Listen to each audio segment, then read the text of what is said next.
Atteint d'un cancer inopérable, Florent Pagny, le monument de la musique a mis le cap pour l'Islande. L'artiste de 60 ans aurait quitté la capitale au moment où son état de santé s'améliore. Florent Pagny s'est envolé en Islande en famille. Vraisemblablement, c'est un voyage que le coach de The Voice avait promis à ses enfants au tout début de cette nouvelle année.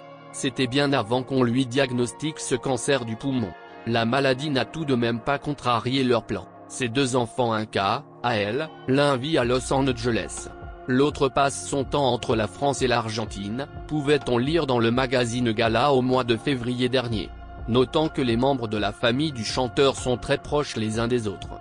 Preuve en est, la semaine de vacances en Islande qu'ils devaient partager tous ensemble au début de l'année a été relatée dans l'hebdomadaire.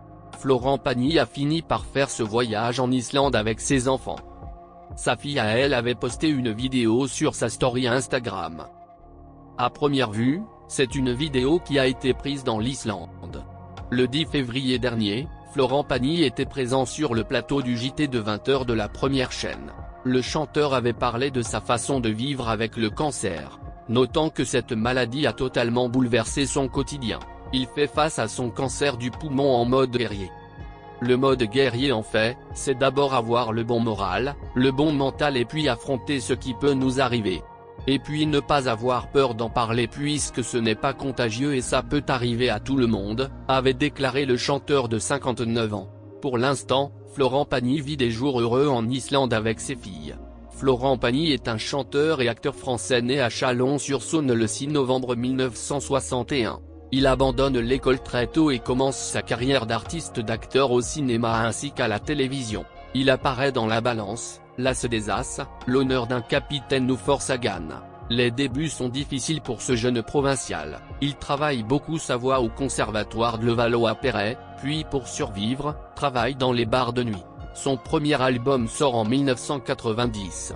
Il porte le titre de Merci Merci, Ça fait des nuits, Je te jure, On est juste de passage, Question sans réponse, Reste chez toi, Pour la vie, Prends ton temps, Emergency, Presque qui roule.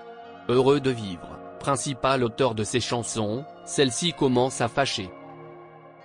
Le boycott de la presse écrite est suivi par un déclin des ventes, et par des problèmes personnels. Son deuxième album, Réaliste, n'est pas un succès. En 1992, il sort l'album, Réaliste tue-moi, Qu'est-ce qu'on a fait, Elle dit, Aveugle du pouvoir, et qui sait, Tout seul ensemble, Paupières mi-closes, Économie est une déesse, Ma vie de mort, Bien sûr qu'il n'y a rien.